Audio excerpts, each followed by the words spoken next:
Yeah, so hi, I'm Ashley Rad. I am the esports lead at Southern Oregon University, and it's my third year as a student here and my second year leading the program.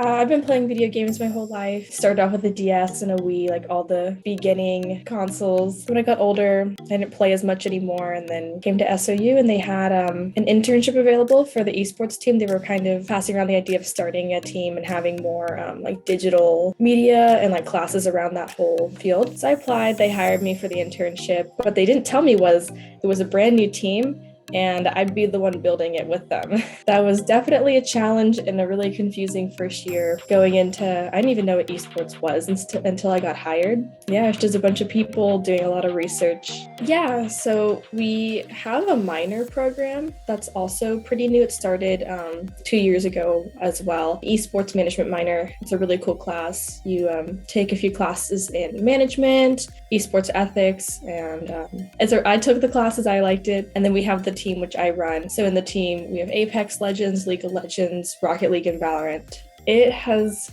changed a lot and grown a lot. The first year I was working, I assisted in creating the team, and it was just a League of Legends team with maybe 7 people. We have a gaming center, but at the time we weren't allowed to use it due to like COVID restrictions. So it was a very confusing time of not a lot was happening. We couldn't get into any tournaments, which really sucked. We just played against other schools. And then this year, I had a lot of plans. After that first year, I realized how much bigger esports was than I thought it was. And then I just had a lot of ideas. And now we have 4 teams, probably around 20 people on the team. And we use the practice space, and we're in the Star League tournament. It has changed a lot. When the team was first created, the people who led the idea, they all wanted a space. So they got a room for us, got Alienware computers with Respawn chairs and some of the best gear around, which was really nice. This is the first year of it actually being used, and everybody likes the room. It's really cool. I should have done the interview in there today. Yeah, it's like all red. It's got like red neon lights in there, and the gear is really nice. I have a lot of stuff to do typically in my days. I feel like I eat, breathe, live esports half the time. It is my life. I'm the only one who leads the program at the moment. That was another issue that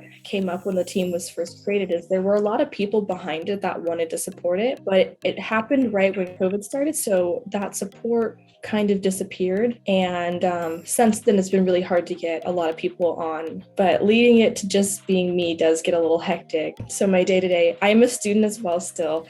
So I go to class. And then right after class, I go to the gaming center. I open it up. I got to turn all the computers on, and they don't want to turn on, so then I do all the hard resets.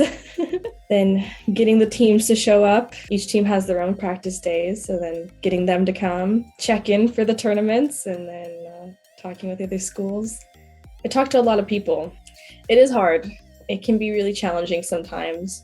I do give most of my attention towards esports. It's something that's really important to me. It's a huge passion of mine. Well, I get good grades still, so it definitely is hard because I'll be in class and I'm trying to do homework or listen, but then I have all these emails to respond to for esports. Try to get that done while I'm in there too and multitask. I feel like I've really set up the team for a lot of future success. When the program first started, there really wasn't anything for it there wasn't really any structure, support, nobody knew about the team. I feel like that's one of my biggest accomplishments is I came in and I brought in 3 more teams, doubled the size of the program or more. And now the team's at a place where there's a lot of people who are interested. The school recognizes us a little bit more. People in the community recognize and know that we exist. And that's really good to see that support because now we'll probably get more funding, which is nice. Staff, more students, and maybe more opportunities for other tournaments. That's a process that has been challenging for me out of everything. So far, what we just do is we put up posters around school. We stream on Twitch and we try to get that out. There have been a few little local articles about our team, which has been really good. So a lot of the high schoolers and the school district know about our team and program. I've been working on trying to get a little section on the application. Maybe in the future we can recruit high school players somehow through a gaming portal or something like that. We are very excited. I'm very excited.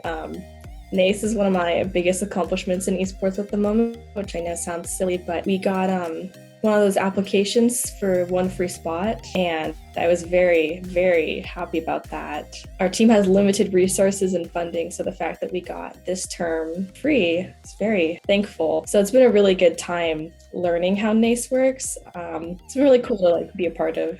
Yeah, that's probably my highlight, honestly. It's just being involved for this first year, learning all the different things about it. And as being the one person behind management, it can be really hard to keep up with the marketing and social media. Our Twitter is SOU Esports. We have an Instagram as well, SOU_Esports. Yeah, in both of those, the bios, they have links that can go to Twitch and other articles, information about our school and the programs. If anybody wants to look at that, they're really cool.